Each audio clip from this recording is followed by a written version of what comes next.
So here we have a pair of Dream Pairs lightweight running shoes. This is the style number 160453. This is a size 10. It's a black in color, and just let's take a look at it, see what it looks like. So this is the way they come packaged. Pretty nice, normal, what you'd expect from any shoe. Just take this shoe right here, have a small look at it.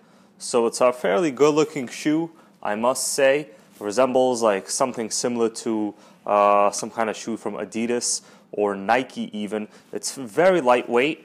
Let me just take this out right here. It's very lightweight. It's among the lightest shoes I've actually ever handled. You have a single sock type upper design. These shoelaces really only are here to kind of help cinch your foot in. You have a very thin outer layer here. So very similar to some of the Nike training shoes. Very flexible.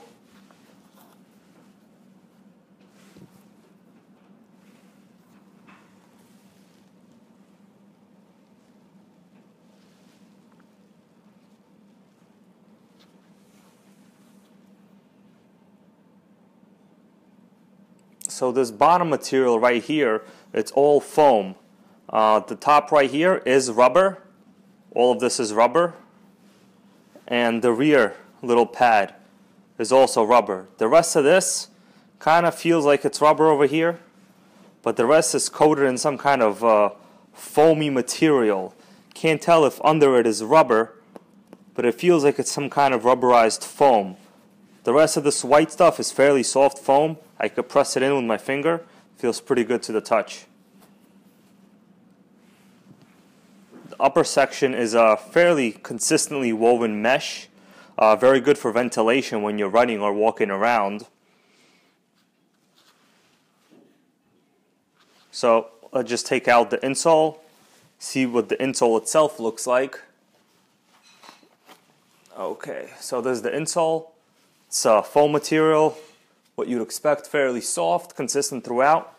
You have a little bit of this added extra heel support. It's not a memory foam insole, and I actually do like it. It's a regular soft foam material. The inside of this shoe, you could see the stitching.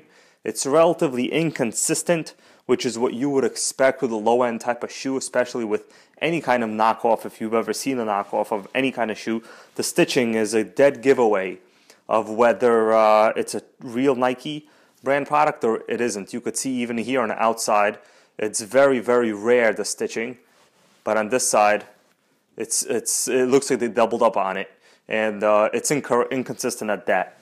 The actual inside of the shoe is a very hard type of material, not foam. Really good running shoes usually have a layer of foam, so that's something you should look for if you're looking for cushion. Another issue I have with this shoe, and I've worn it around the house a little bit, is the fact that these little seams which go this way inside the shoe, hopefully you guys could see it. I'm going to show it to you right here. These seams, they have a tendency to rub right against your foot as you're walking, and it's fairly heavy. I wouldn't say it's comfortable at all, and it really does irritate me a lot, to be honest with you.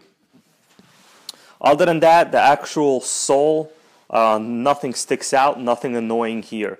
You have a 1-inch heel height and a 0.75-inch drop height here. So basically it's a fairly steady platform shoe, unlike some of the other Nike products which have a really raised heel and a very low front portion here, which I personally do not like. Feels like you're walking on heels. So in terms of sizing, I normally wear a 10.5. Now from my prior experience with the shoe brand, I know that their sizing could be all over the place. They tend to generally be at least at least a half a size of higher than what you would expect it to be. So if you're a 10, I would suggest you order a 9.5 at least. Now this particular pair is a 10, and it's still a little bit loose fitting on me. Now some of that you could say could be attributed to the fact that this upper section is basically very relaxed. The shoelaces, even if you do tie them, they don't do much to really cinch your leg in. I would say that this space is a little bit too wide to begin with. You wind up having kind of this bungee effect where it kind of starts to go like this, and it looks fairly uneven if you're wearing it with shorts. If you wear it with pants, there's really nothing to notice. But that's what I would have to say about that.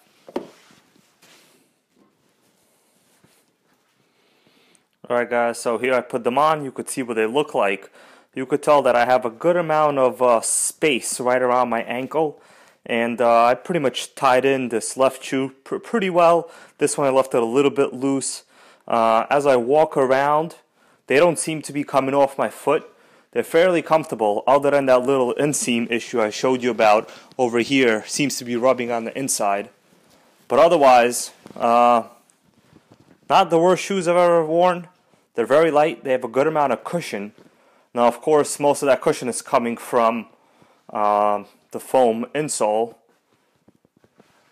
The bottom seems quite slippery because of that, not complete rubber design. But all in all, for around 30 bucks, it's a pretty wearable pair of shoes. You really can't go wrong for that amount. Not the worst looking either. I would say there's a good amount of colors available from Amazon. Here you guys could take a look. They're all exactly 30 bucks.